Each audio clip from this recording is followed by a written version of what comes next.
First of all, let me say congratulations to the graduating class of Leadership Northwest. I know you had a great program and you were exposed to a lot of new things and have created relationships that will last a lifetime. I also want to encourage you to build on the experiences that you have and get involved in the community.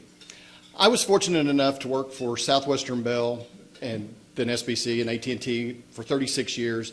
Back in the 1980s, they did something that really changed the direction for me, is they required all managers to go out and join a civic organization. Now, while everybody went out to join the Rotary and the Lions and the Kiwanis, all great organizations, a buddy and I went and joined the Oklahoma City All Sports Association. Went to a meeting, the annual meeting, and they were kind of confused that we were there, the very first annual meeting. Turns out it was really just a board meeting, and members weren't really supposed to be there, but they were talking about the NCAA indoor track and field championships that were being held in the Myriad, and we're looking for somebody to run the merchandise tent. Well, our hands shot up, and did that for a couple of years. Sure enough, we got voted to the board of directors and started really going to the meetings. And in 1990, we brought an event to Oklahoma City that was unfamiliar to most of the board members at All Sports. And I was the youngest, and so Stanley Draper Jr. asked if I would be the chairman of what would become the Women's College World Series. It was the NCAA softball championship. That was in 1990. He goes, if you'll do it for 1 year, I swear I'll find you a replacement. And last year I finished my 27th year as chairman of that event. But look at the rewards. I mean, I feel so good about my involvement with that event. It's turned into a 4-week infomercial for the city of Oklahoma City. If you turn on ESPN this weekend, pick one, any of the ESPNs, you're going to see softball, and you're going to see them talking about wanting to get to Oklahoma City. That is, and they did it last week with the conference championships. They'll do it this week with regionals, next week with the super regionals, then the Women's College World Series. And they're all talking about coming to Oklahoma City and what a great place it is and why it's their goal. It's the penultimate for them. I was in the parking lot one year, and a couple approached and said, are you with the tournament? And of course, I'm all decked out in all the credentials and everything. And I said, yes.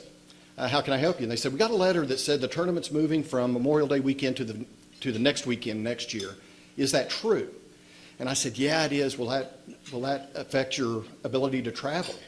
They said, no, we're from Canada. And I said, oh, you must have a daughter that plays. No. Well, a school that you like? No. Okay, now I got to ask, what brought you to Oklahoma City? And they said, well, we like to watch stuff together, and we were flipping channels and we saw softball. We both really liked it. Every time they'd cut to a commercial, they'd show some different place in Oklahoma City. And about the third game, I looked at my wife and said, we got to go. And she said, I know. And they've been coming for 15 years to Oklahoma City, but that's not my favorite story. My favorite story is early in the days, Marita Hines was with OU.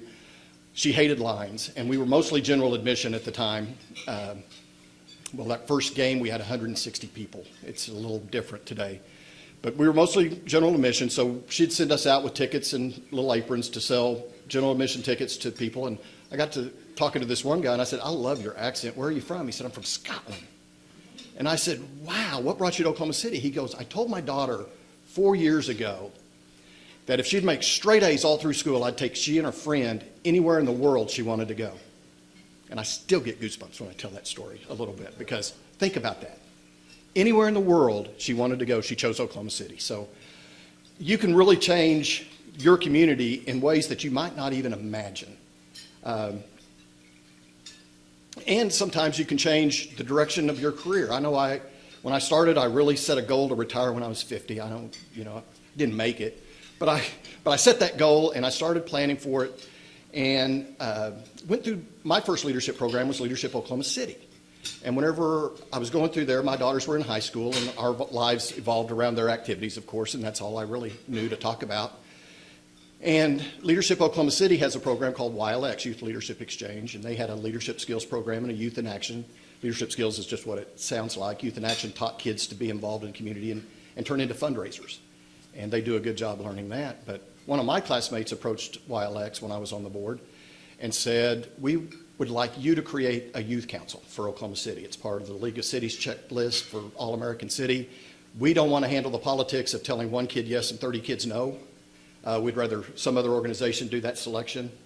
And I said, you know, I've always been involved in government. I really like the, government. I started at college as a political science major. I changed to economics because I realized I needed to make money. But so I got to start the youth council in Oklahoma City. Well, taking kids around, the leaders want to meet the kids, so I got to know the council members. I got to know the city leaders. I got to know all the department heads. And back home at SBC, they were trying to roll out a new product called UVerse, and they wanted to create an agreement with the city to where the city wouldn't lose money if the customers left the cable company paying a franchise fee and goes to an internet provider. And so they weren't making a lot of progress, so they came and said, Mark, we need you and your expertise to come to external affairs. So I did that, and in external affairs, they actually want you to get involved in the community. And one of the first organizations I joined was Northwest Chamber. I also joined the Black Chamber. I became on the board of the American Red Cross. You heard a little bit about that. The Urban League, several others, Leadership Oklahoma, the Oklahoma Center for Nonprofits. So that opened up a great door, but the government piece led me to external affairs to head up legislative affairs for AT&T in Oklahoma. And again, I'm tying that goal to retire in because when I passed 50, I started looking around. When I retired, I didn't want to just stop.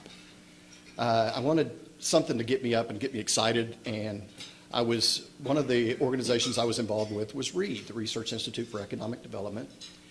And Susan Winchester, former legislator, was running READ at the time, and she is now Todd Lamb's chief of staff. And so she asked me one day, just out of the blue, how much longer are you planning on working? And I said, I'm kind of looking for something now. Don't want to just quit. Well, a month or two goes by, and she goes, interested in running READ? And I said, yes. And so now I have achieved that retirement goal. I am still involved with the legislature. I still love the legislators. I find them to be 149 people that care and have courage to put their name on a ballot and are trying to make a difference. They don't all agree on what that difference is, but they are all trying. And I love that. I love being around them. I was looking at one while I was saying that. But be aware of community service and the doors that it opens and the paths that it leads, because while you're giving your talents to the community, you're getting something back every time. And congratulations to the graduates. I look forward to seeing you in the community soon. Thank you.